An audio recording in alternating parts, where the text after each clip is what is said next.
آج ہم انشاءاللہ العزیز آیت نمبر 71 سے لے کے 71 سے لے کر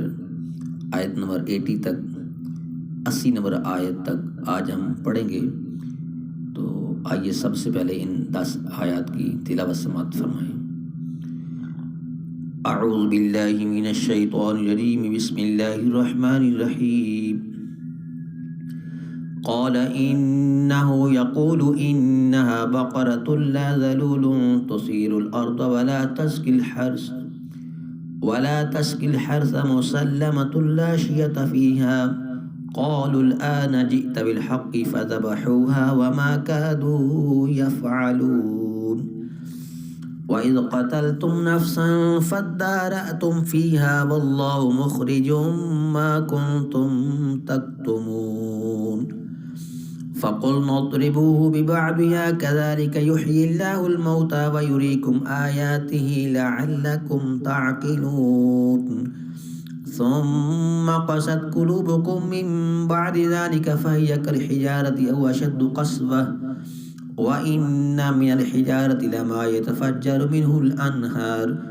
وإن منها لما يشقق فيخرج منه الماء وَإِنَّ مِنْهَا لَمَا يَهْبِطُ مِنْ خَشْيَةِ اللَّهِ وَمَا اللَّهُ بِغَافِلٍ عَمَّا تَعْمَلُونَ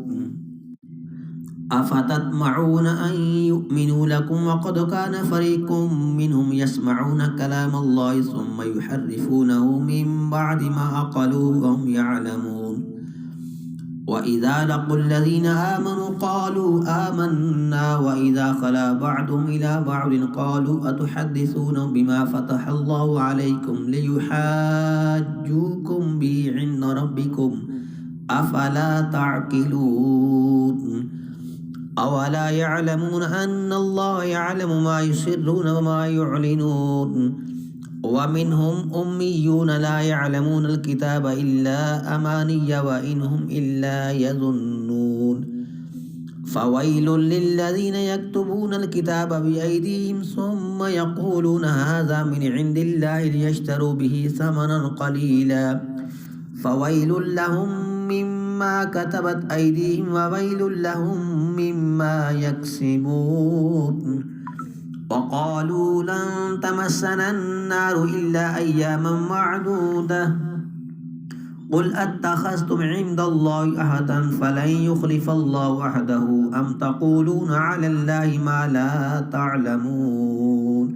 صدق اللہ العظیم۔ تو آئیے اب ان 10 آیات کا لفظی اور با محاورہ ترجمہ سماعت کریں۔ قال انہ یقول، قال کہا، انہ بے شک وہ یعنی اللہ، یقول فرماتا ہے، انہا بے شک وہ، بقرۃ ایک گائے ہے، لا ذلول نہیں ہے محنت کرنے والی، تثیر الارض کہ ہل چلاتی ہو زمین میں، ولا تسقی الحرث اور نہ سیراب کرتی ہو کھیتی کو، مسلمۃ صحیح سلامت ہے یعنی بے عیب ہے، لا شیۃ نہیں ہے کوئی داغ دبا، فیہا اس میں، قالوا انہوں نے کہا، الآن اب، جئت بالحق تو لایا ہے حق، فذبحوہا پھر انہوں نے ذبح کیا اس کو، وما کادوا یفعلون اور لگتا تھا کہ یہ کام نہیں کریں گے، حالانکہ نہ قریب تھا، وما کادوا حالانکہ نہ قریب تھا، یفعلون کہ وہ یہ کام کریں گے۔ موسیٰ علیہ السلام نے فرمایا کہ اللہ فرماتا ہے کہ وہ ایک ایسی گائے ہے جس سے یہ خدمت نہیں لی جاتی کہ وہ زمین میں ہل چلائے اور نہ وہ کھیتی کو پانی دیتی ہو، بالکل بے عیب ہے یعنی بالکل صحیح سلامت ہے، اس میں کوئی داغ نہیں۔ یہ سن کر انہوں نے کہا کہ اب آپ بالکل صحیح بات لائے ہیں۔ پھر انہوں نے اس گائے کو ذبح کیا، حالانکہ وہ لگتا تھا کہ وہ ذبح نہیں کرنے والے، وما کادوا یفعلون اور ذبح کرتے معلوم نہ ہوتے تھے۔ تو بنی اسرائیل کے مسلسل سوالات اور اپنی رسوائی کی اندیشہ اور گائے کی گرانی قیمت سے یہ ظاہر ہوتا تھا کہ وہ ذبح کرنے کا قصد نہیں رکھتے، ارادہ نہیں رکھتے، مگر جب ان کے سوالات شافی جوابوں سے ختم کر دیے گئے تو انہیں ذبح کرنا ہی پڑا۔ آیت نمبر 72 وَإِذْ قَتَلْتُمْ نَفْسًا، وَإِذْ اور جب قتلتم تم نے قتل کیا، نفساً ایک شخص کو، فَادَّارَأْتُمْ پھر تم نے جھگڑا کیا، فِيهَا اس کے بارے میں، وَاللَّهُ مُخْرِجٌ اور اللہ ظاہر کرنے والا تھا، مَا كُنْتُمْ اس کو جسے تم تکتمون چھپاتے تھے۔ اور یاد کرو جب تم نے ایک شخص کو قتل کر دیا پھر اس کا الزام کسی دوسرے پر ڈالنے لگے، حالانکہ اللہ ظاہر کرنے والا تھا اس کو جسے تم چھپا رہے تھے۔ تو اس آیا مقاصہ کے اندر بھی اسی قتل کا ذکر ہے جس کا اوپر واقعہ گزر چکا ہے، اور میں نے آپ کو ایک مختصر سا وہ واقعہ سنایا ہے۔ پچھلے لیکچر کے آخر میں نے وہ واقعہ عرض کیا ہے۔ آیت نمبر 73 فَقُلْنَا اضْرِبُوهُ بِبَعْضِهَا، فَقُلْنَا پھر ہم نے کہا، اضْرِبُوهُ تم مارو اس کو، بِبَعْضِهَا اس گائے کا ایک ٹکڑا، یعنی ایک حصہ اس کو مارو، كَذَلِكَ اسی طرح، يُحْيِي اللَّهُ الْمَوْتَى یحیی زندہ کرے گا اللہ الموتى مردوں کو، وَيُرِيكُمْ اور وہ دکھاتا ہے تمہیں، آیاتہ اپنی نشانیاں، لَعَلَّكُمْ تَعْقِلُونَ تاکہ تم سمجھو۔ تو ہم نے فرمایا کہ اس مقتول کو اس گائے کا ایک ٹکڑا مارو، اسی طرح اللہ مردوں کو زندہ کرے گا اور وہ تمہیں اپنی نشانیاں دکھاتا ہے تاکہ تم سمجھ جاؤ۔ تو بنی اسرائیل والوں نے گائے ذبح کر کے اس کا گوشت دے کے کسی عضو کا تو مردہ کو مارا اور وہ بحکم الہی زندہ ہو گیا۔ اس کے حلق سے خون کا فوارہ جاری تھا تو اس نے اپنے چچا زاد بھائی کے بارے میں بتایا کہ اس نے مجھے قتل کیا۔ اب اس کو بھی اقرار کرنا پڑا اور حضرت موسیٰ علیہ السلام نے اس پر قصاص کا حکم فرمایا۔ اس آیت مبارکہ میں اللہ تعالیٰ نے مردے کو زندہ کرنے کے اس واقعے سے قیامت کے دن اٹھائے جانے پر دلیل قائم کی ہے کہ تم سمجھ لو کہ جیسے اللہ تعالیٰ نے اس مردے کو زندہ کیا ہے اسی طرح وہ قیامت کے دن بھی مردوں کو زندہ فرمائے گا، کیونکہ وہ مردے زندہ کرنے پر قادر ہے اور روز جزا مردوں کو زندہ کرنا اور حساب لینا یہ حق ہے۔ آیت نمبر 74 ثم قست قلوبکم، ثم پھر قست سخت ہو گئی، قلوبکم تمہارے دل، من بعد ذالک اس کے بعد، فہی تو وہ ہیں کل حجارتی پتھروں کی مانند، او اشد قسوتن یا اس سے بھی زیادہ سخت ہیں، او من یا اشد زیادہ قسوتن سخت، وَإِنَّ اور بے شک من الحجارتی کچھ پتھر، لما یتفجر البتہ وہ ہیں پھوٹتی ہیں، یتفجر پھوٹتی ہیں، منہ الانہار ان سے نہریں، وَإِنَّ منہا اور بے شک منہا کچھ ان میں سے، لما یشقق لما البتہ وہ ہیں جو یشقق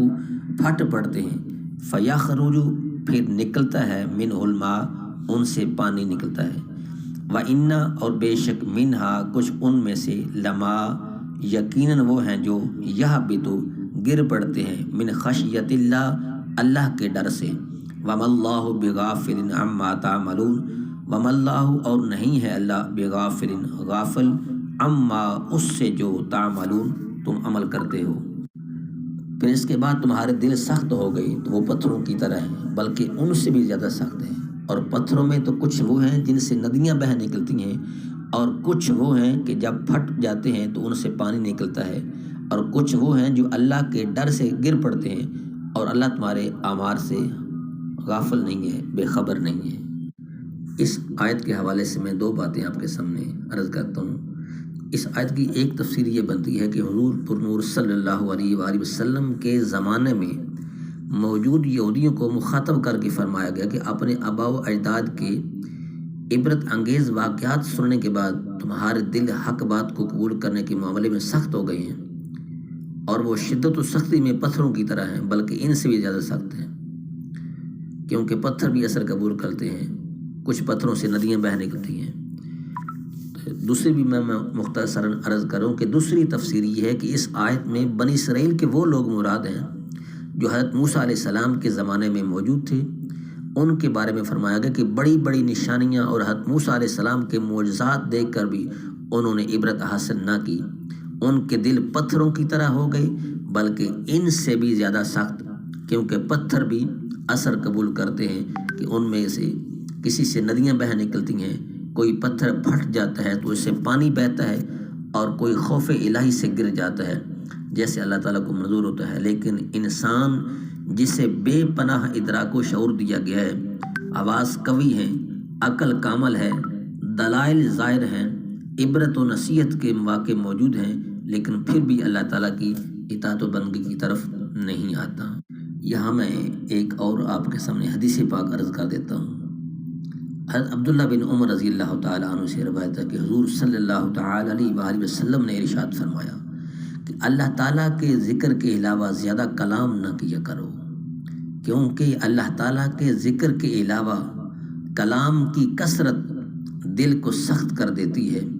اور لوگوں میں اللہ تعالیٰ سے سب سے زیادہ دور وہ شخص ہوتا ہے جس کا دل سخت ہو۔ تو اس سے پتہ چلتا ہے کہ دل کی سختی بہت خطرناک ہے۔ آیت نمبر 75، افتطمعون ان یؤمنوا، افتطمعون کیا پس تم توقع رکھتے ہو، ان یہ کہ یؤمنوا وہ ایمان لے آئیں گے، لکم تمہارے لیے، وقد کان حالانکہ یقیناً ہمیشہ سے ہے، فریقن ایک گروہ، منہم ان میں سے، یسمعون کہ وہ سنتے ہیں، کلام اللہ اللہ کا کلام، ثم پھر یحرفونہ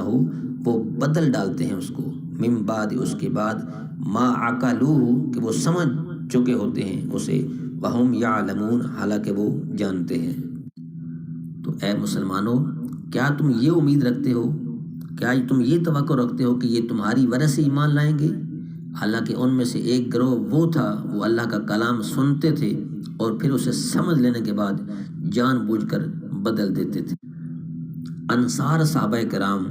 رضی اللہ تعالی عنہم کو اس بات کی بہت حرص تھی کہ یہودی اسلام قبول کر لے، کیونکہ وہ یہودیوں کے حلیف تھے اور ان کا پڑوسی بھی تھے۔ اس پر اللہ تعالیٰ نے ارشاد فرمایا کہ اے مسلمانوں، کیا تم یہ امید رکھتے ہو کہ یہ یہودی تمہارا یقین کریں گے یا تمہاری تبلیغ کی وجہ سے ایمان لائیں گے؟ حالانکہ ان میں ایک گروہ وہ تھا جو صرف علماء پر مشتمل تھا، وہ اللہ تعالیٰ کا کلام سنتے تھے، تورات سنتے تھے، اور پھر اسے سمجھ لینے کے بعد جان بوجھ کر بدل دیتے تھے۔ تو اسی طرح ان یہودیوں نے بھی تورات کے اندر تعریف کی ہے اور رسول کریم صلی اللہ علیہ وسلم کی نعت بدل ڈالی، تو ایسے لوگ کہاں ایمان لائیں گے؟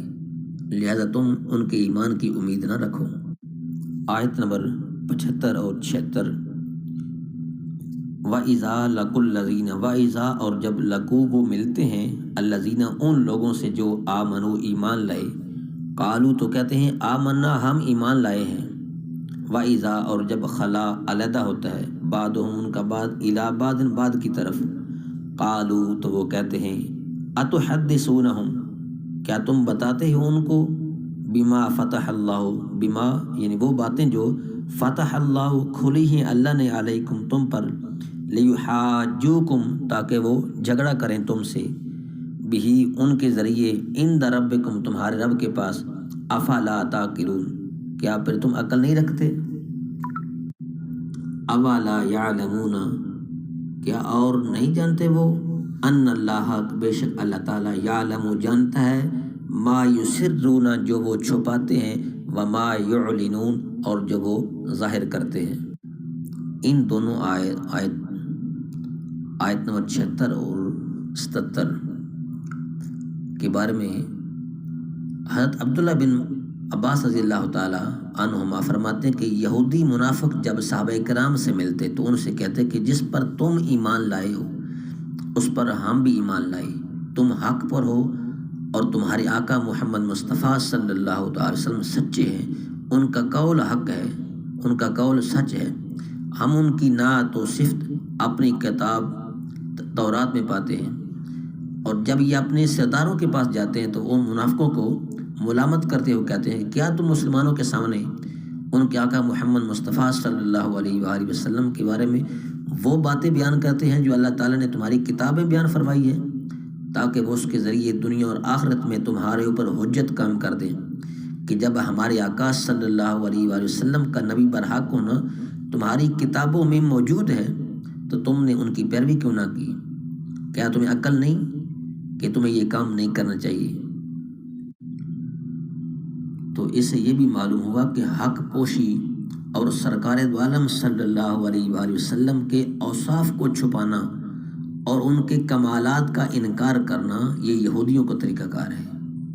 آیت نمبر 78 وَمِنْهُمْ أُمِّيُّونَ لَا يَعْلَمُونَ الْكِتَابَ إِلَّا أَمَانِيَّ وَإِنْهُمْ إِلَّا يَظُنُّونَ وَمِنْهُمْ اور کچھ ان میں سے امیون ان پڑھ ہیں، لا یعلمون نہیں وہ علم رکھتے، الکتاب کتاب کا، الا مگر سوائے، امانیہ آرزوؤں کے، وَإِنْهُمْ اور نہیں ہیں وہ، الا یظنون مگر گمان کرتے۔ اور ان میں کچھ ان پڑھ ہیں جو کتاب کو نہیں جانتے مگر زبانی پڑھ لینا یا کچھ اپنی من گھڑت، اور یہ صرف خیال و گمان میں پڑے ہوئے ہیں۔ اب یہاں سے یہودیوں کے دوسرے گروہ کا تذکرہ شروع ہے کہ فرمایا گیا کہ اب یہودیوں کے دوسرے گروہ کی سنیے کہ ان میں کچھ ان پڑھ ہیں جو کتاب یعنی تورات کو خود تو نہیں جانتے بلکہ اپنے مفاد پرست سرداروں کے بیانات پر ہی الٹے سیدھے خیال و گمان میں پڑے ہوئے کہ ان کی تو بخشش ہو جائے گی۔ یہ ان کی من گڑھ خیالات ہیں۔ آیت نمبر 79 فویل للذین، فویل چنانچہ ہلاکت ہے، للذین ان لوگوں کے لیے جو یکتبون لکھتے ہیں، الکتاب کتاب بایدیہم اپنے ہاتھوں سے، ثم پھر یقولون وہ کہتے ہیں، ھذا یہ من عند اللہ اللہ کی طرف سے ہے، لیشتروا تاکہ وہ لیں بھی اس کے بدلے، ثمنا قلیلا تھوڑی قیمت، فویل چنانچہ ہلاکت ہے، لہم ان کے لیے، مما اس کی وجہ سے، کتبت ایدیہم ان کے ہاتھوں نے جو لکھا، وویل اور ہلاکت ہے، لہم ان کے لیے، مما یکسبون اس کی وجہ سے جو وہ کماتے ہیں۔ اس پر فرمایا گیا کہ بربادی ہے ان لوگوں کے لیے جو اپنے ہاتھوں سے تورات میں من گڑت باتیں لکھتے ہیں اور پھر کہتے ہیں کہ یہ بھی اللہ کی طرف سے ہے، اور یہ اللہ تعالیٰ کی کتاب میں تعریف اس لیے کرتے ہیں کہ اس کے بدلے میں تھوڑی سی قیمت حاصل کریں۔ تو ان لوگوں کے لیے ان کے ہاتھوں کے لکھے ہوئے کی وجہ سے اور ان کی کمائی کی وجہ سے تباہی اور بربادی ہے۔ آیت نمبر 80 وقالوا لن تمسنا النار، وقالوا اور انہوں نے کہا، لن تمسنا النار ہرگز نہیں چھوئے گی ہمیں، النار آگ، الا مگر ایاما معدودہ چند دن گنتی کے، قل کہہ دیجئے، اتخذتم عند اللہ کیا تم نے بنا لی ہے اللہ سے، عہدن کوئی عہد، فلن یخلف اللہ تو پھر ہرگز نہیں خلاف کرے گا اللہ عہدہ اپنے عہد کو، ام تقولون یا تم کہتے ہو، علی اللہ اللہ پر، ما لا تعلمون جو تم نہیں جانتے، اور بولے ہمیں تو آگ ہرگز نہ چھوئے گی مگر گنتی کے چند دن۔ تو اے حبیب صلی اللہ علیہ وسلم آپ فرما دیں، کیا تم نے خدا سے کوئی وعدہ لیا ہوا ہے؟ اور اگر ایسا ہے تو پھر اللہ ہرگز وعدہ خلافی نہیں کرے گا، بلکہ تم اللہ پر وہ بات کہہ رہے ہو جس کا تمہیں علم نہیں ہے۔ حضرت عبداللہ بن عباس رضی اللہ تعالیٰ عنہما آپ سے مروی ہے کہ یہودی کہتے تھے کہ وہ دوزخ میں ہرگز داخل نہیں ہوں گے مگر صرف اتنی مدت کے لیے جتنے عرصے ان کے آبا و اجداد نے بچھڑے کو پوجا تھا، اور وہ مدت 40 دن ہے۔ وہ کہتے تھے کہ ہم دوزخ میں نہیں جائیں گے، اگر گئے بھی تو گنتی کے چند دن گئے جائیں گے۔ اس پر یہ آیا مقاصد نازل ہوئی کہ اے حبیب صلی اللہ علیہ وسلم آپ نے سے فرما دیں کہ کیا تم نے اللہ تعالیٰ سے کوئی وعدہ لیا ہوا ہے کہ وہ تمہیں چند دن کے لیے جہنم میں ڈالے گا؟ اگر کوئی ایسا عہد ہے تو پھر تو اللہ تعالیٰ ہرگز وعدہ خلافی نہیں کرے گا، لیکن اگر ایسا نہیں ہے بلکہ حقیقت یہ ہے کہ تم اللہ تعالیٰ پر جھوٹ باندھ رہے ہو، اور اللہ تعالیٰ تم سے زیادہ وعدہ کیوں کرے گا کہ تم جہنم میں زیادہ عرصے کے لیے نہیں رہو گے؟ حالانکہ اللہ تعالیٰ کا قانون یہ ہے کہ جس نے گناہ کا ارتکاب کیا اور اس کے گناہ نے اسے ہر طرح سے گھیر لیا، یعنی وہ کفر میں جا پڑا، تو وہ جہنم میں جائے گا اور وہ وہاں ہمیشہ ہمیشہ رہے گا۔ اللہ آپ کو مجھ کو قرآن کریم کا فہم عطا فرمائے، آمین ثم آمین۔